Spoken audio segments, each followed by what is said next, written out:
India ಮೈತ್ರಿಕೂಟದ ಪಕ್ಷಗಳವರು ಇಂದು ಮತಗಳ್ಳತನಕ್ಕೆ ಸಂಬಂಧಿಸಿದಂತೆ ಮಿಂತಾದೇವಿ T shirt ಧರಿಸಿ ಪ್ರತಿಭಟಿಸಿದರು ಹಾಗೂ ಲೋಕಸಭೆಯಲ್ಲೂ ಕಾಣಿಸಿಕೊಂಡರು. ಬಿಹಾರದಲ್ಲಿ ಹೊಸದಾಗಿ ನೀಡಿರುವ ಮತದಾರರ ಪಟ್ಟಿಯಂತೆ ಮಿಂಟಾದೇವಿ ಎಂಬ ಮತದಾರರ ಪ್ರಾಯ 124 ವರ್ಷ. ಗಿನ್ನಿಸ್ ದಾಖಲೆಯಲ್ಲಿ ಲೋಕದ ಅತಿ ಹಿರಿಯ ವ್ಯಕ್ತಿ ಎಂದು ಹೆಸರಿಸಲಾಗಿರುವವರಿಗಿಂತ ಇವರ ಪ್ರಾಯ 9 ವರ್ಷ ಹೆಚ್ಚು.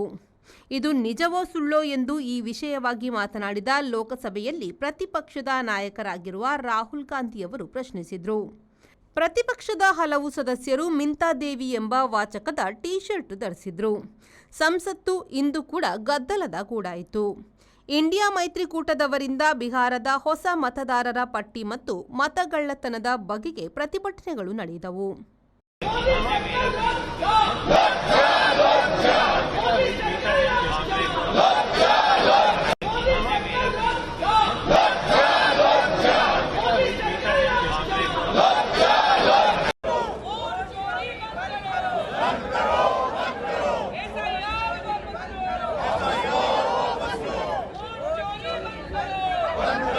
ಬ್ಯೂರೋ ರಿಪೋರ್ಟ್ ವಿ4 ನ್ಯೂಸ್ ದೆಹಲಿ.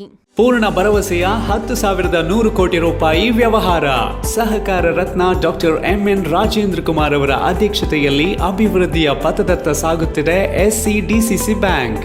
19 ಬಾರಿ ರಾಜ್ಯ ಅಪೆಕ್ಸ್ ಬ್ಯಾಂಕ್ ಪ್ರಶಸ್ತಿ, 18 ಬಾರಿ ನಬಾರ್ಡ್ ಪ್ರಶಸ್ತಿ ಪಡೆದ ರಾಜ್ಯದ ಬ್ಯಾಂಕ್. ಎಸ್ಸಿಡಿಸಿಸಿ ಬ್ಯಾಂಕ್ ಜನೋಪಯೋಗಿ ಸಾಲ ಯೋಜನೆಗಳು, ಕೃಷಿ, ಹೈನುಗಾರಿಕೆ, ವ್ಯಾಪಾರ ಉದ್ದೇಶಗಳಿಗೆ ಸಾಲ, ಸ್ವಸಹಾಯ ಗುಂಪುಗಳಿಗೆ ವೇತನಾಧಾರಿತ ಸಾಲ, ಕೈಗಾರಿಕೆ ಮತ್ತು ಸೇವಾ ಘಟಕ ವಾಸ್ತವ್ಯದ ಮನೆ ಸಾಲ ಸೌಲಭ್ಯ, ಚಿನ್ನಾಭರಣ, ಈಡಿನ ಸಾಲ, ವಾಹನ ಸಾಲ, ಶಿಕ್ಷಣ ಸಾಲ, ಆಕರ್ಷಕ ಬಡ್ಡಿ ದರದಲ್ಲಿ ತಕ್ಷಣ ಸಾಲ ಮಂಜೂರು. 107 ವರ್ಷಗಳ ಸಾರ್ಥಕ ಸೇವೆಯಲ್ಲಿ ದಕ್ಷಿಣ ಕನ್ನಡ ಜಿಲ್ಲಾ ಕೇಂದ್ರ ಸಹಕಾರಿ ಬ್ಯಾಂಕ್ ನಿಯಮಿತ. ಪ್ರಧಾನ ಕಚೇರಿ, ಉತ್ಕೃಷ್ಟ ಸಹಕಾರಿ ಸೌಧ, ಕೊಡಿಯಾಲ್ ಬೈಲ್, ಮಂಗಳೂರು.